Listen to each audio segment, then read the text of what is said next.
is your Classic Metal Show right here on theclassicmetalshow.com. That is the title track from the brand new album from The Answer. The album is called Solace. And on the line right now, we have the guitarist of The Answer. We have Paul Mahon. Paul, how are you, man? I'm doing good. Nice to be here. Excellent. Well, Paul, once again, a great record. You guys are, 8-0 as far as I'm concerned, as far as albums. You guys, every record, you guys are an interesting band for me. Because you guys, and there's a few bands like you, but not necessarily stylistically like you, but you are one of those bands, I'm going to say similar to the Black Crowes, not in sound, but in that you bring a very distinct vibe with every record you guys do. You know, do you guys work to have that, or is that just the way it all comes together when you guys get in a room?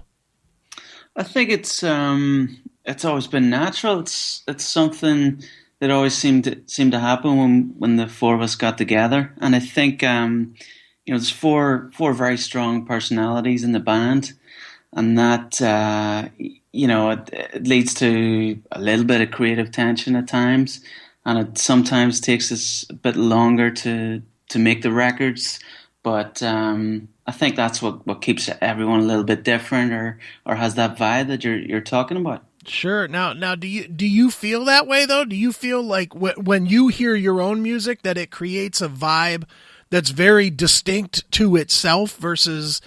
And I guess what I'm trying to say is it's not like a lot of people are going to go out there and say, "Oh yeah, The Answer, they sound like blah blah blah."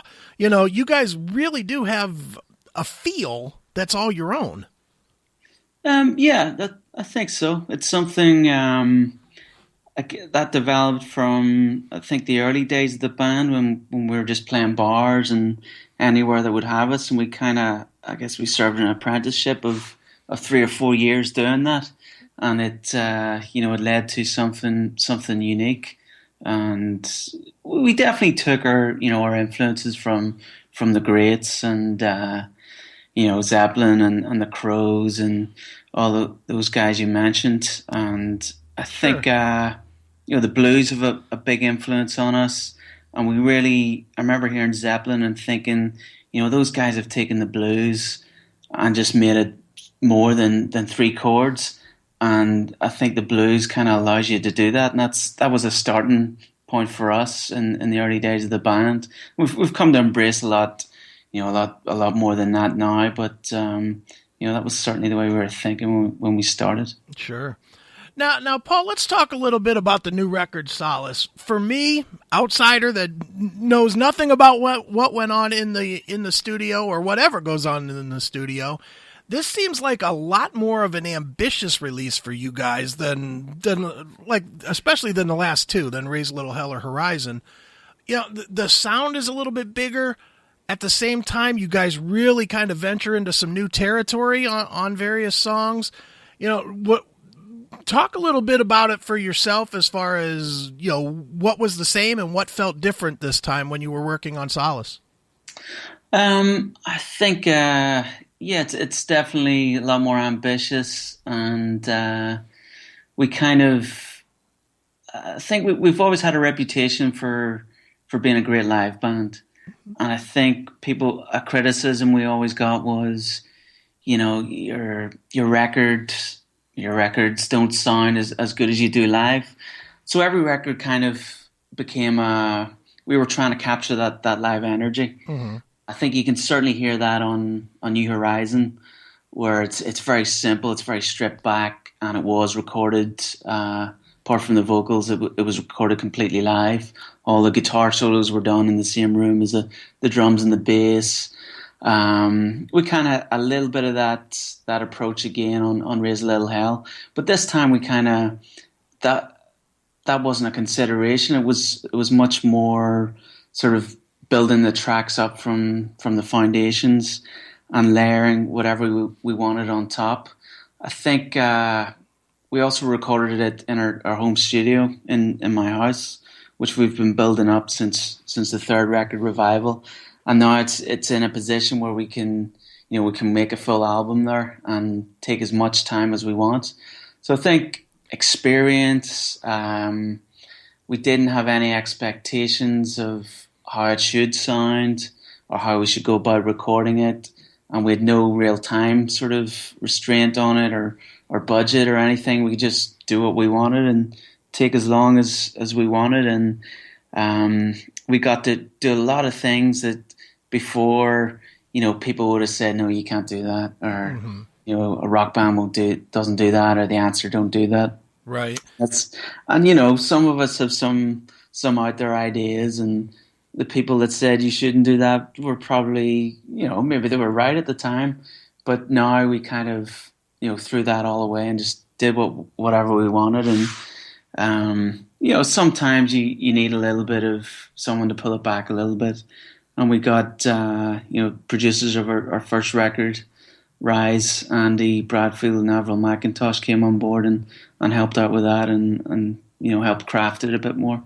But I think the freedom ultimately led to the sort of difference you're hearing. Sure. When you work like that, especially when you make a change from trying to do everything as raw and as live as possible to being more studio creative, as far as layering different sounds and trying different things and seeing where they all fit, how do you determine when it's right? Because obviously when you do it in the live setting, you do it. It's done. Boom. It is or it isn't, but that's what it is. Where a lot of people, when they go and they do more intricate studio work, a lot of times they get lost in the minutia and forget to capture just the essence of a live song. I think that's the trick, yeah. I guess that's as well where Andy and Avril came in, because we'd done sort of very, very expansive demos of the tracks before they came on board, and we ended up using those kind of as the template. Some of the stuff we kept, or some guitars we kept, some drums we kept, and they became the framework for the final album. And I guess it's their kind of, they have a more objective ear than we do sometimes, because They're not so involved in it. And there's a few fights as well, you have a few discussions. And ultimately, I think with a little bit of, democracy in a way, we all kind of get together and butt heads and decide what works and what doesn't. I think there'll be someone, maybe one or two people that are going down the road of putting too much stuff on there or going down the wrong road. And I think there's always at least one person that'll have a more objective ear for each song, and it just takes a bit of trial and error to get that right. But I think once you hear the mixes back and you sort of step back, you start to realize what is working and what doesn't. And with modern technology now, you can go in and remix a track multiple times and take off where you left off before. I wonder what it was like in the days when the band wasn't there, when the track was mixed and that was it, and you had to live with it. Right. But that's a blessing and a curse. Sure. Well, the one thing that I get a sense of from listening to the records, and sounds like it's not entirely true, but probably mostly true, is that you guys seem to have a lot of fun when you're in the creative process. It just sort of comes out in the songs. Listening to a song like Battle Cry, it's just kind of up.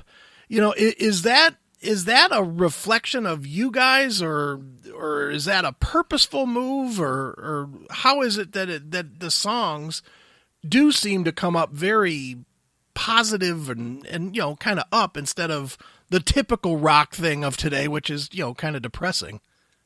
I think certainly with the tracks on this album, we were trying to. I think we were going through maybe kind of a bad time, sort of dark times, and we were trying to do something that was a bit more up. Okay. And sometimes creatively that's what happens, is if you're in a dark moment, you want to create something to lighten the mood a little bit, and we had to do a lot of that on this record. And I think in the recording, it was a lot of fun. It was fun. There were nothing, no record's ever easy to make, but there's always times when you're pulling your hair out and you want to give up and you think it's never going to be finished. Right. But we did have a lot of fun doing it too, because we did it at home in our own studio, and it was kind of, it was a bit like early days of the band when we first started rehearsing, and everyone would come over to my house, and we would have to. It was like a camping trip every day, kind of. We'd get the Sure. beers in, someone would be in charge of cooking, and it was a little bit DIY this time, Okay. a lot more fun, completely different from being in a commercial studio and either in London or LA or even in the countryside in Wales. This was it had a much different vibe, and when you've been doing it as long as we have, it's easy to get a little bit jaded, and you think you've seen it all before. But I think all four of us it felt fresh again, and that definitely came through in the music, I think. Sure, it definitely does. Now, Paul, I got to tell you, I am a huge fan of Cormac's voice. The amount of range that he has and the diversity that he showcases is it's elite level. It really is. I'm not just saying that because you're on the phone. I'm a big fan of his voice. I'm curious for you, as somebody that writes a lot of music, does that open the door for you to just write kind of whatever you want, knowing that he's got such range and such diversity that he can pretty much fill it in appropriately versus being pigeonholed, by somebody that's, with less of both the range and the diversity? Definitely, yeah. I think that was one of the things I noticed straight away when I heard him sing. I think when the band started, we were looking for a singer, and by chance I ended up. I'd heard about this guy, Cormac Neeson, he's this great vocalist in the area where I live, but and I was trying to find him for the band. I could never find him. Okay. And we ended up in the same music class at college, and so I kind of, once I worked out who he was, I told him I'd been looking for him and got him down to rehearsal. And first track we did was Free All Right Now, to kind of get to know each other musically. And I think it's a good track. You can gauge how good a vocalist is. And straight away from the whoa whoa at the start, I never heard anyone that could nail it like that before. And I kind of we all stopped playing and kind of started laughing because it was so good. Right. And then I said, I've got a couple of songs here. I'll play them to you. Let me know what you think. See anything you can come up with. And we did that and wrote 2-3 tracks in that first rehearsal. And it became very prolific straight away, because all of a sudden I had a vocalist. We had a band that could play the music that was in our heads and pull it off. And it was a total revelation. I think he certainly developed through his career as well. When he burst onto the scene, he was very high octane. There's a lot of vocal acrobatics, and as he's gone on, he's discovered this new lower tone, particularly on the last 2 records. And I think he probably even thought that it was expected of him to be that full on sort of caveman, full voice, right? And maybe it took him a while to embrace the the more sensitive side of his voice, which is just as effective in my opinion. And I think now he's finally comfortable with that side of it and understands there's a whole sort of world of expression opened up to him as well. So yes, I agree with you 100%, Chris. Excellent. Well, let's talk about some obvious stuff. No secret. You guys' biggest break was touring with ACDC. What, 6, 7, 8 years ago? I guess it's been now, on the Black Ice tour. Yeah. When you look back at that, Clearly, I'm just going to say it. I know you don't look back and say, "Oh boy, I wish we wouldn't have done that." You know, I know that it certainly put you in front of 1 million people in 2 months or whatever it was. So that's a great thing. But at the same time, does it make it harder for you guys as a band to reach new people just because you guys don't sound like ACDC, not in any stretch of the imagination. I mean, it fits because you guys are rock and they clearly are rock, and it on that level it fits. But at the same time, there's those people that remember that you played with ACDC, but maybe didn't see the shows or didn't see you play with ACDC, sure. and will think, they're just like ACDC, and they'll think you're Rhino Bucket instead of what you actually are. Does that make sense? 100%, yeah. I think definitely there's no way you can, go back to that moment when we were told we were on the tour, and I don't even remember there being a choice of doing it or not. It was right. You're doing it, If I look back and be a bit more strategic about it, yes, I wouldn't have done as much of the tour as we did. So we were on, I think we started maybe in October of 2008, and we were on that until December the next year, which is it was fantastic, and we played to so many people. Mm-hmm. But like you said, maybe not all of them heard us, or they don't remember it, or they had sort of preconceived notions that we were just like ACDC. And I think, it did become a little bit of a milestone around our necks for a while. And maybe when we made Revival, which was the album right after that tour, mm-hmm. which I think was quite ambitious for us, and maybe people just wanted us to make an ACDC-esque record or a very simple record, and we went the other way. So maybe we kind of shot ourselves in the foot from doing that, and kind of it's maybe I think we had to make a record like SOLAS now that's really different from the other ones, that change a perception that we were, the band that play with ACDC, and people think we just sound like that. So it certainly gave us a lot. It opened up to a whole new audience. We got to do things like Letterman. Sure. Even back home, we were on the big TV stations. We got a lot of radio play out of it. But it certainly didn't. It wasn't as amazing as it could have been. Sure, but at the same time, when you're a young band that has not been exposed to the world, and you get offered what's going to be the top tour of one of the top 3 tours of the world, you don't turn it down. I don't care if Mariah Carey offered to take you out, you probably take it just because you're going to play in front of 2 million people. Exactly. Yeah. I mean, at that stage, I think we just made Everyday Demons, mm-hmm. and we're doing B-sides for that album, and I think we're actually scheduled to go out with Black Stone Cherry. Okay. I love those guys. Mm-hmm. They've become friends over the years. But then put this sort of ACDC tour was put on the table.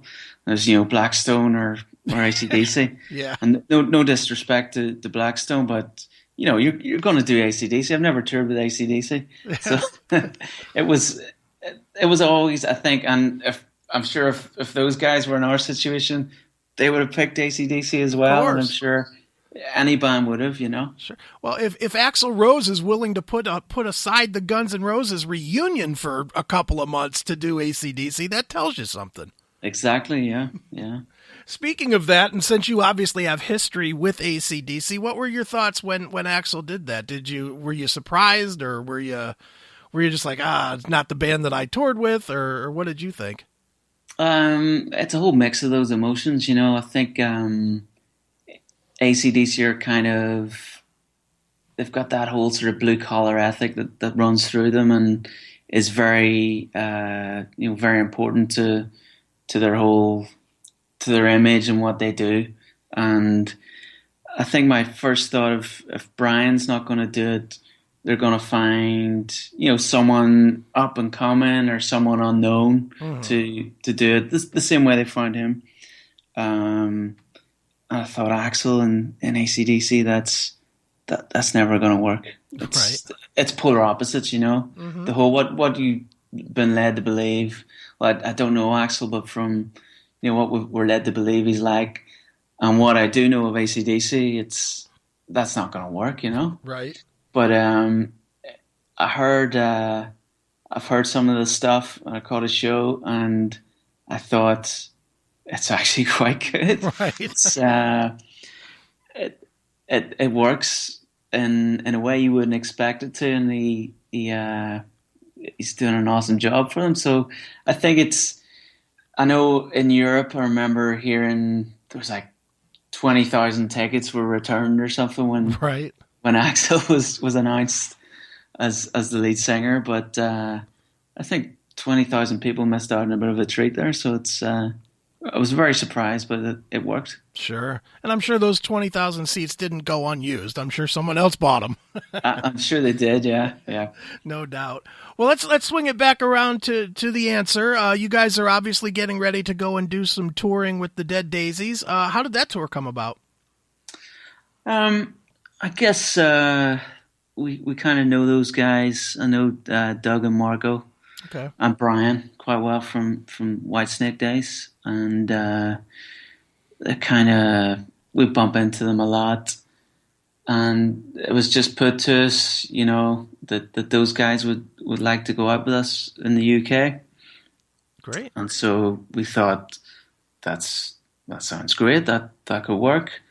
And we've hung out with them over the summer at some festivals, and decided we'll do Europe as well. So it's ended up being a full. I think we're going to do 6-7 weeks together, and sort of flip flop the headlines. They're going to do the first night, then it's us, and we'll just do it back and forth that way.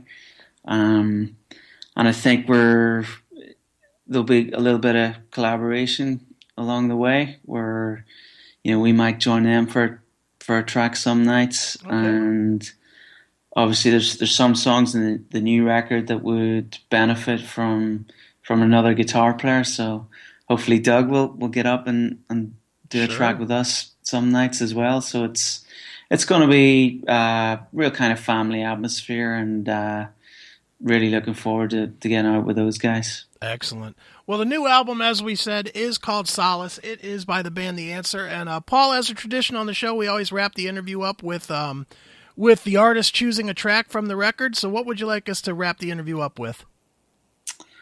I think I'm going to choose Battle Cry. Okay. Because it's, it sort of illustrates that upbeat nature of the record really well. And it's also, I think it kind of crisscrosses a lot of different musical influences that we hadn't done before. So I think it'll open people's ears a little bit. All right. Well, let's check it out. This is Battle Cry. It is The Answer right here on your Classic Metal Show.